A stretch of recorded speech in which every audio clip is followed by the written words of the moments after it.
Shalom semuanya, senang kembali dalam program Deep Talk with Pase. Kita bisa melanjutkan tadarusan Alkitab kita. Dan saya berharap semua dalam kondisi yang sehat, diberkati, terus semangat dalam Tuhan. Yuk sama-sama kita tundukkan kepala, kita sebelum memulai kita berdoa kepada Tuhan.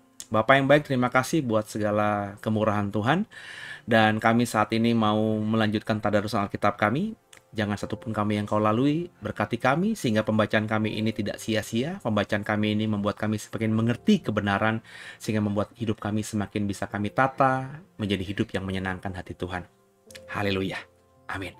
Bapak Ibu, sama-sama kita siapkan diri kita ya. Sebelum kita mulai, saya mengajak kita untuk menyembah Tuhan terlebih dahulu. Sebelum kita mulai program ini, saudara, mari sama-sama kita menyembah Tuhan terlebih dahulu. Siapkan hatimu, siapkan pikiranmu. Sama-sama dalam roh kita memuji menyembah Tuhan. Musim akan selalu berganti, kasih Tuhan tetap abadi, tak akan berubah sampai selamanya. Ku tetap percaya. Haleluya. Ku yakin Tuhan memberkati, ku yakin Tuhan melindungi. Burung di udara Tuhan pelihara karena kasih-Nya.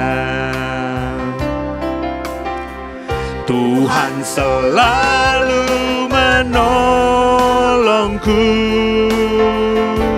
selalu menjagaku. Sehelai di rambutku tak akan terjatuh tanpa seizin-Mu. Tuhan selalu menolongku, selalu menjagaku.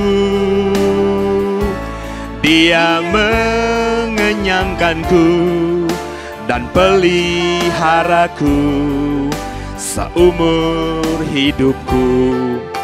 Mari terus saudara dalam pujian penyembahan kita kepada Tuhan. Dengan rohmu mari sama-sama kita kembali memuji menyembah Tuhan. Musim akan selalu berganti. Musim akan selalu berganti, kasih Tuhan tetap abadi, tak akan berubah sampai selamanya. ku tetap percaya. Haleluya. Ku yakin Tuhan memberkati, ku yakin Tuhan melindungi. Burung di udara Tuhan pelihara karena kasih-Nya. Tuhan selalu menolongku, selalu menjagaku. Sehelai di rambutku tak akan terjatuh tanpa seizin-Mu. Tuhan selalu menolongku, selalu menjagaku. Dia mengenyangkanku dan peliharaku seumur hidupku. Tuhan selalu menolongku, selalu menjagaku. Sehelai di rambutku tak akan terjatuh tanpa seizin-Mu. Tuhan selalu menolongku, selalu menjagaku. Dia mengenyangkanku dan peliharaku seumur hidupku. Mari sama-sama kita menyembah Tuhan. Haleluya. Terpujilah nama-Mu Tuhan. Kami sembah, kami agungkan Kau Tuhan. Haleluya. Kami memuji-Mu. Kami percaya Tuhan selalu menolong kami, menjaga kami sampai putih rambut kami. Tuhan tetaplah Tuhan. Haleluya. Kami mau memuji-Mu, menyembah-Mu. Haleluya. Terpujilah nama-Mu. Kami percaya pemeliharaan-Mu sempurna atas kami. Haleluya. Terpujilah nama-Mu. Kembali kita nyanyikan lagu ini saudara dengan hatimu. Haleluya. Tuhan selalu menolongku, selalu menjagaku. Sehelai di rambutku tak akan terjatuh tanpa seizin-Mu. Tuhan selalu menolongku, selalu menjagaku. Dia mengenyangkanku dan peliharaku seumur hidupku. Dia mengenyangkanku dan peliharaku seumur hidupku. Dia mengenyangkanku dan peliharaku. Haleluya. Seumur hidupku. Terpujilah nama Tuhan. Haleluya.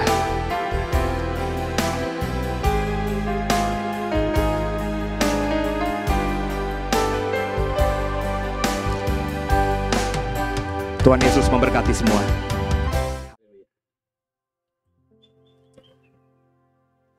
Oke.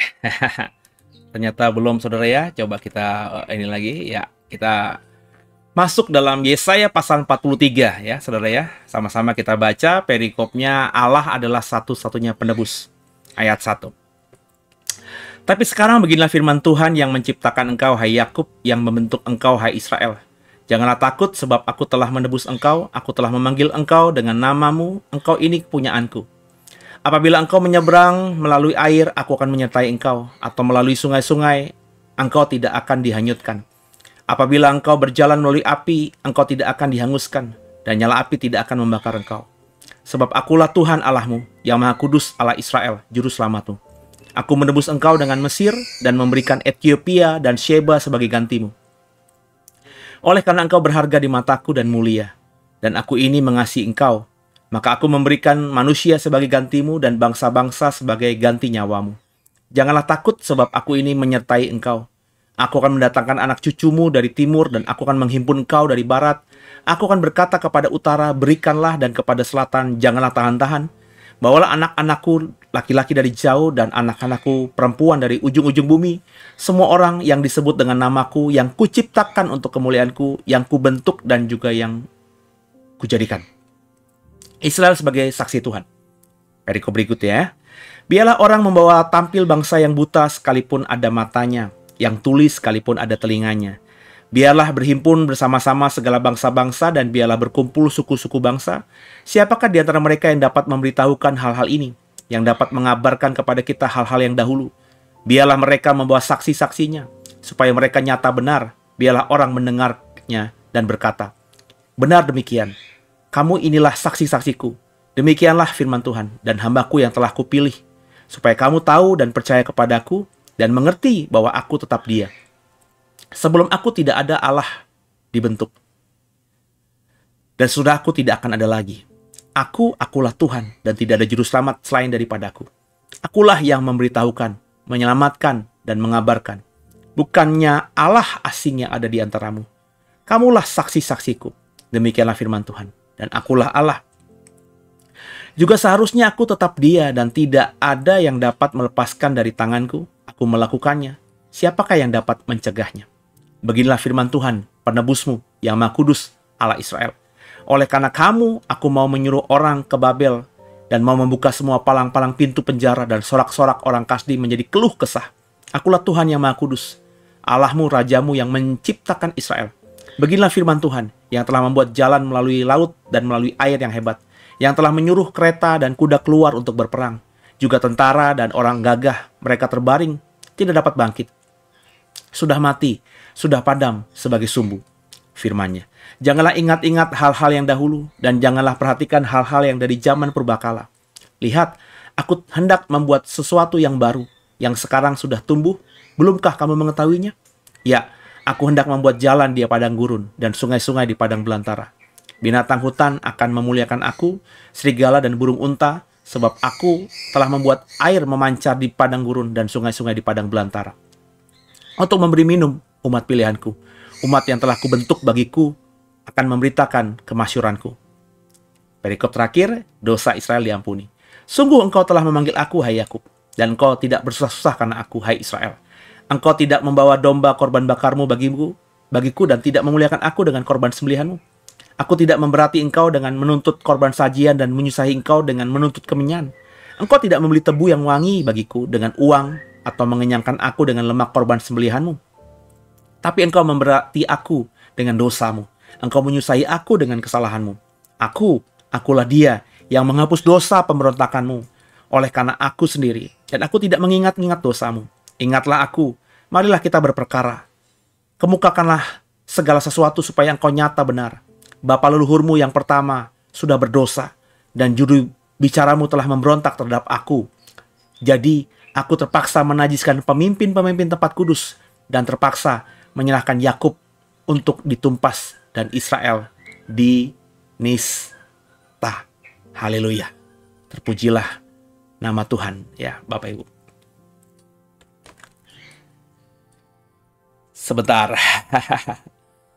Ya. Ya, apa yang bisa kita dapatkan dari pembacaan kita tadi, saudara, dalam Yesaya pasal yang ke-43? Ini jelas bahwa kemurahan Tuhan, ya. Sebab dalam ayat-ayat tadi tergambar jelas bahwa meskipun kamu tidak mengenyangkanku dengan lemak-lemakmu, tidak memberikan penghormatan dengan wangi-wangian, tapi aku akan menyelamatkan engkau. Jadi Israel, kita, Israel rohani, kita diselamatkan tuh bukan karena kekuatan kita, bukan karena kehebatan kita selamat karena anugerah Tuhan. Itu yang harus kita pahami dengan sungguh. Jadi Bapak Ibu biji mata Tuhan, dari ayat-ayat tadi, kalau kita baca di perikop pertama tadi, Allah adalah satu-satunya penebus, ya. Dia menekankan kembali bahwa aku yang membentuk engkau, aku yang memilih engkau, ya. Jangan takut sebab aku akan menebus engkau, memanggil engkau dengan namamu, engkau ini kepunyaanku. Nah, ini yang harus kita imani. Kalau Bapak Ibu mengimani Bapak Ibu adalah umatnya Tuhan, ya. Terus Bapak Ibu dalam masalah apapun itu, dalam konteksnya Yesaya pasal 43 kan, Yehuda sedang galau karena dibuang ke Babel, sedang dalam menubuatan akan dihancurkan dan seterusnya, karena Tuhan marah, Tuhan murka karena hidup mereka yang tidak berkenan kepada Tuhan. Bahwa kalau mereka bertobat, ya, kalau kita hidup dalam Tuhan, terserak kemanapun kita, diaspora kemanapun kita, Tuhan akan memanggil kita sebab kita adalah umat kepunyaan Dia. Sehingga Tuhan tadi katakan, kalau kau memang umatku dan aku memang yang memilih kamu, aku akan menyertai engkau. Lalui sungai-sungai, engkau tidak akan dihanyutkan. Kau berjalan melalui api, engkau tidak akan dihanguskan. Nyala api tidak akan membakar engkau. Itu luar biasa, Bapak Ibu. Berapa banyak kita yang punya iman seperti itu? Berapa banyak kita yang punya pemahaman seperti itu? Bahwa kalau kita adalah umatnya Tuhan, kita lewati badai, kita lewati api, kita lewati sungai deras sekalipun, kita lewati padang gurun sekalipun, Tuhan pasti akan menyertai kita. Padang gurun tidak bisa membinasakan kita, api tidak bisa air tidak bisa menghanyutkan kita, api tidak bisa membakar kita. Kalau Tuhan yang sudah menentukan kita untuk hidup, maka kita akan hidup. Ya. Jadi intinya ya kita tidak boleh takut menghadapi apapun, ya. Takut menghadapi kematian dan seterusnya. Kalau kita memang harus mati, itu bukan karena kita mati karena sakit penyakit, itu bukan karena kita mati karena kelaparan, itu bukan karena kita mati tidak punya uang, itu bukan karena kita mati karena kepanasan. Kita mati karena memang sudah waktunya Tuhan buat kita. Nah, ini yang berkali-kali, ya. Saya taruhkan di kepala saya taruhkan di hati saya terus gumuli, saya terus hidupi. Sehingga nanti, ya saya puji Tuhan hari ini masih hidup fine-fine saja, ya. Tapi andai kata nanti, ya terjadi hal yang, ya menyeramkan terhadap saya sudah mempersiapkan diri. Ya kalau Bapak Ibu ingat tentang hari-hari terakhir ibu saya selalu menekankan itu pada dia. Bu, serahkan diri pada Tuhan, percayakan hidupmu pada Tuhan, ya. Kalau dikasih umur, puji Tuhan, berarti Tuhan masih punya tugas buat ibu. Tapi kalau sudah enggak, ya tidak kenapa-napa. Jangan takut pada kematian. Sebab apa? Sebab tempat ibu terbaik di surga. Saya percaya kalau ibu saya dengar hari ini, dia akan bilang iya benar, karena dia sudah berada bersama dengan Tuhan hari ini. Saya percaya itu. Kenapa? Karena ya di akhir-akhir hidupnya, ya dia sudah memperkatakan kata-kata yang bagi saya kata-kata beriman. Ya biarlah kehendak Tuhan yang jadi. Padahal awal-awalnya kalau ditanya, ibu mau gimana? Ibu mau sembuh. Sembuh tentu dalam pemahaman saya, dia mau lepas dari sakit kankernya. Tapi di hari-hari terakhir dia bisa berkata, biarlah kehendak Tuhan yang jadi. Ya. Kemudian juga dia meminta Alkitabnya dia beberapa jam sebelum dia dipanggil Tuhan. Ya. Terus ya dia pergi ketika kami semua sudah berdoa di telinganya, kami sudah menuntun dia untuk terima Tuhan, kami sudah meminta maaf dan berterima kasih padanya. Saya juga sudah meminta semua adik saya cuma satu, tapi ada sepupu-sepupu saya yang juga datang, yang sudah dianggap anak sama ibu saya sendiri, untuk bilang ya minta maaf kalau ada salah dan juga memaafkan ibu juga, ya. Jadi kita sudah beres gitu. Dan ketika saya ucapkan kalimat-kalimat yang saya lupa dan saya sampaikan kepada ibu saya, ya ibu saya turun dan akhirnya pergi dengan tenang. Ya, tidak ada drama dalam kepergiannya. Tidak ada suster lari-larian. Dia pergi dengan tenang begitu saja. Ya, ini yang saya mau katakan bahwa memang kita harus siap, saudara. seperti saya bilang, meskipun saya kehilangan ibu saya, tapi ya dukanya itu nggak ada gitu. Ya saya kemarin ke rumahnya dia, ya masuk ke kamarnya, ya saya nangis gitu ya. For the first time saya nangis gitu ya. Kenapa? Karena saya membaca tulisan-tulisan dia tentang saya ya. Saya menemukan sebuah note buku. Ibu saya bukan seorang yang melankolis gitu, yang sering atau punya catatan harian atau punya diary. Ibu saya bukan tipikal begitu, tapi entah kenapa dia uh, menulis di sebuah buku, dan bukunya saya temukan. Padahal buku itu uh, sudah dimilikinya sejak tahun 2000, berarti buku itu sudah 20-an, 30-an tahun di dalam lemarinya ya. Dan saya kan selalu berkata begini ya, ya ibu saya itu orang yang kaku ya, tidak bisa mengekspresikan misalnya I love you, ibu sayang sama Mas Eno, ya, itu kata-kata itu nggak pernah saya dengar gitu ya. Ibu saya bukan orang yang mengekspresikan diri dengan memeluk saya, mencium saya gitu. Saya selalu yang mencium dia, memeluk dia ya. Mungkin itu bawaan dia karena dia memang mandiri sejak kecil ya. Dia SMP sudah istilahnya sudah keluar dari rumah dan juga kos ya. Zaman itu, zaman tahun berapa tuh berarti ya, tahun ya 50 60-an gitu ya. 50-an ya, ibu saya perempuan sudah mandiri keluar dari rumah untuk sekolah di sebuah kota besar gitu. Itu pasti udah amazing zaman itu ya. Mungkin karena kemandirian itu dia juga tidak terlalu dekat dengan eyang saya secara natur gitu ya. Jadi itu yang dia paham, hubungan orang tua sama anak begitu, dan itu yang dia terapkan kepada saya gitu ya. Dan apa namanya, ya saya baca gitu ya di salah satu lembar ya, 2004 ada tanggalnya ya, dapat hadiah kado ulang tahun dari Seno, sepatu. Padahal ya saya bukan cuma ngasih sepatu gitu ya, saya bukan ngomongin ini ya. Yang saya mau katakan tuh, saya bahkan nggak inget ngasih dia sepatu. Dan saya tidak ingat karena saya juga tidak pernah mau mengingat-ingat juga. Kenapa?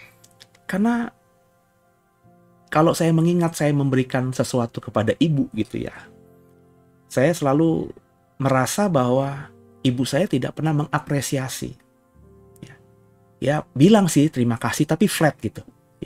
Kita kalau datang ke ulang tahunnya, kasih surprise dia, kasih apa, istri saya pernah kasih ya anting gitu ya, atau baju gitu ya, atau kita ngajak dia makan, dia bilang makasih tapi flat sekali, nggak ada rasa.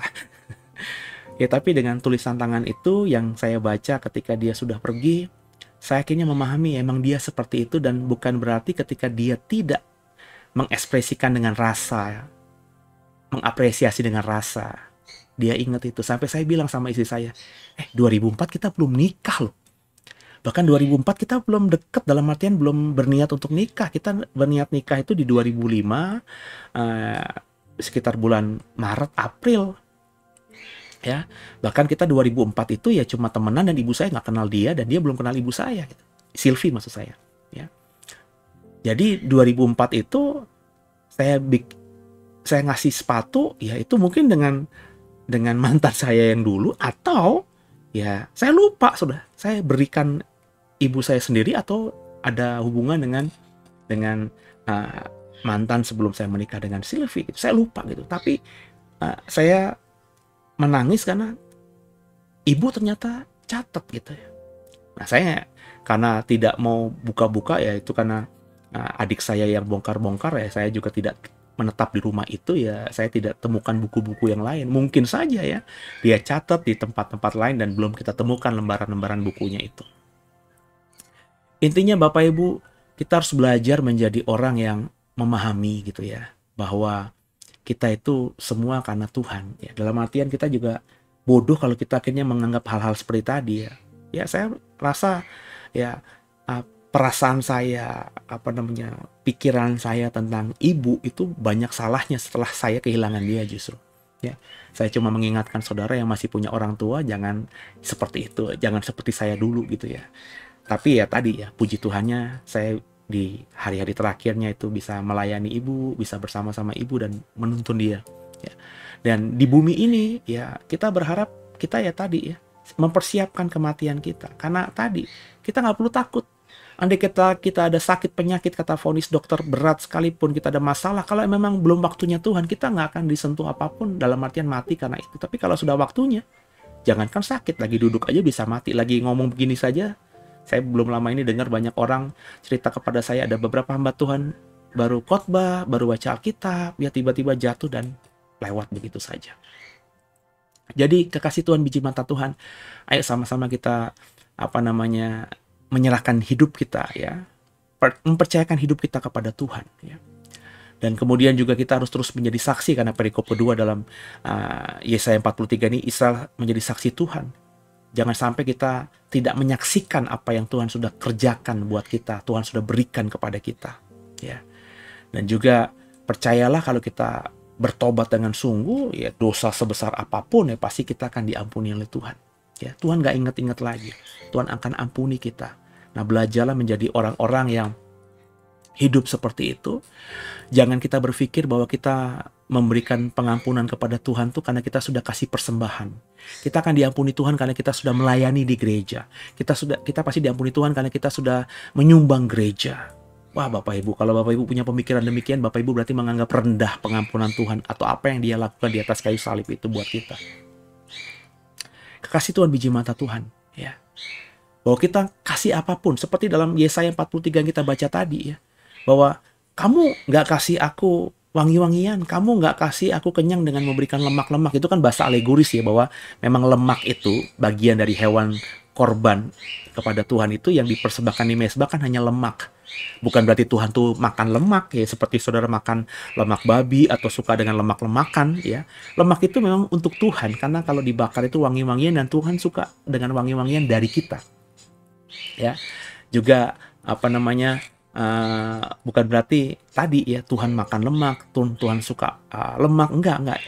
Tapi dalam konteks budaya zaman itu memang orang kalau mempersembahkan korban, ya pasti lemak itu dibakar di atas mezbah atau di atas api, sehingga yang muncul itu adalah harum-haruman.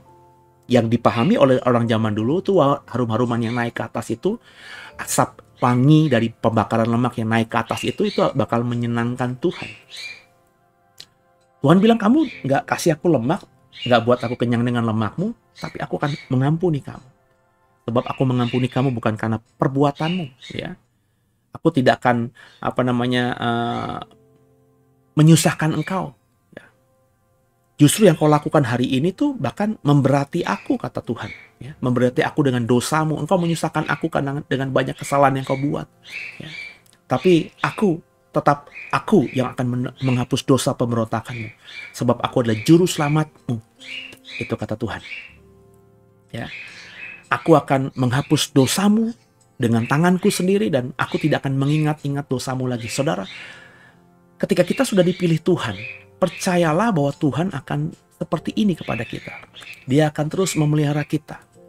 Tapi meskipun kita dapat jaminan seperti ini, kan tidak menjadikan kita akhirnya menjadi orang yang bebas begitu saja, orang yang semaunya begitu saja, ya. Tuhan tetaplah Tuhan yang akan menghapus dosa kita. Tuhan adalah Tuhan yang menyelamatkan kita. Allah adalah Allah juru selamat kita. Nah, kekasih Tuhan, biji mata Tuhan, ketika kita membaca Yesaya ini dan coba kita merenungkan dan saya mendapatkan pemahamannya, saya semakin bersyukur bahwa saya dipilih Tuhan. Saya mengimani sungguh saya adalah orang pilihan Tuhan. Saya bisa ada seperti ini bukan karena saya hebat, tapi karena Tuhan yang memang memilih saya dan saya bersyukur akannya. Dan meskipun saya punya masalah, andai kata ke depan saya pun berbuat salah, selama saya mau berbalik kembali kepada Tuhan dan menyesali dosa-dosa yang saya perbuat, Tuhan pasti akan ampuni saya. Dan itu yang akan terus saya bagikan kepada orang-orang terdekat saya. Belum lama saya bagikan kepada ibu saya bersyukur saya bisa menghantarkan dia dalam kematian ilahi bagi saya. Dan saya berharap kalau saya diberikan umur panjang, saya masih bisa memberikan pertolongan, saya bisa menjadi bagian untuk mengantarkan orang-orang yang saya sayangi, orang-orang yang saya cintai untuk pergi menghadapi kematian ilahi.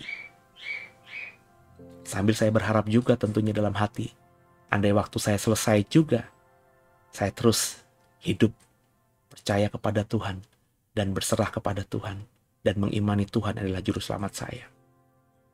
Jadi kekasih Tuhan, biji mata Tuhan, Yesaya 43 bicara mengenai banyak hal, ya.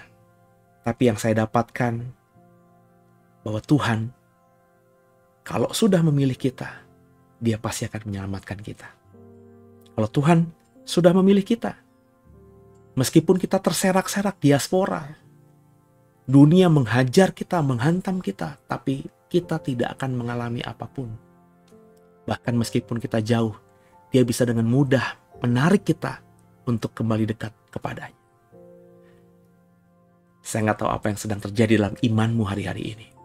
Tapi kalau kau dengar khotbah ini, dengar sharing firman Tuhan ini, dan kau tergerak hatimu, bahwa saya ini kayaknya jauh, lagi hidup dalam dosa, tapi kok saya tertarik terus, kayak ada magnet yang menarik saya untuk mendekat kepada Tuhan.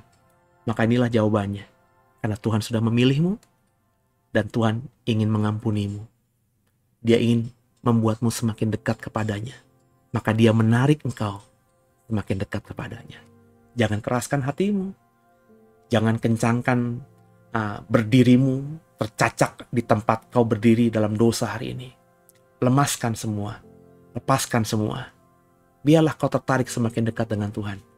Dan akhirnya melihat karya Tuhan yang indah untuk hidupmu. Tuhan adalah juru selamat kita. Haleluya. Tundukkan kepala, kita doa. Makasih Tuhan buat apa yang kami sharingkan, apa yang kami dapatkan dalam tadarusan Alkitab kami pada hari Kamis ini. Terima kasih buat segala-galanya, dan kami mau bersyukur bahwa kami ada hari ini mendengarkan program ini. Kami ada hari ini menjadi seorang Kristen. Itu semua karena Tuhan yang pilih kami, Tuhan yang panggil kami, Tuhan yang menuntun kami sehingga kami boleh ada sampai detik ini. Semua karena anugerah Tuhan. Kalau kami di masa lalu atau sampai detik ini masih mengeraskan hati, masih merasa sombong, masih merasa melakukan hal-hal yang baik itu untuk Tuhan itu sesuatu yang sia-sia, Tuhan, kami mau bertobat. Biarlah kami terus mau semakin mendekat kepadamu, membantu dirimu dengan melangkahkan kaki kami semakin mendekat, sehingga tarikanmu semakin membuat kami dekat dan intim dengan Tuhan. Dan kami percaya ketika kami kembali ke dalam panggilan Tuhan, maka hidup kami akan diberkati dan jadi berkat bagi banyak orang. Di atas segala-galanya Tuhan, terima kasih sudah menjadi juru selamat kami. Ampuni salah dosa kami, Yesus Kristus adalah Tuhan juru selamat kami yang hidup, dan ke dalam tangan-Mu lah kami serahkan tubuh, jiwa, dan roh kami. Haleluya. Bapak Ibu biji mata Tuhan, semoga diberkati dan bisa di-sharingkan ya tadarusan kita pada malam hari ini kepada yang lain lewat sosial mediamu atau lewat apapun ya, lewat WhatsApp, lewat Japri ya. Jadilah alat Tuhan untuk juga menjadi penyambung kebenaran ya. Lewat bantuan saudara, apa yang saya sharingkan, apa yang saya dapat dari Tuhan bisa terdengar oleh yang lainnya. Kalau mereka bertobat, upahmu besar juga ya. Sama, upah yang menabur dan upah yang menuai itu sama. Ada orang yang menabur, ada orang yang menuai, dan semuanya ketika memposisikan diri sebagai pekerja-pekerjanya Tuhan ya, maka pasti akan mendapatkan upah. Dan upah dari Tuhan itu luar biasa. Sampai jumpa di tadarusan besok. God bless you.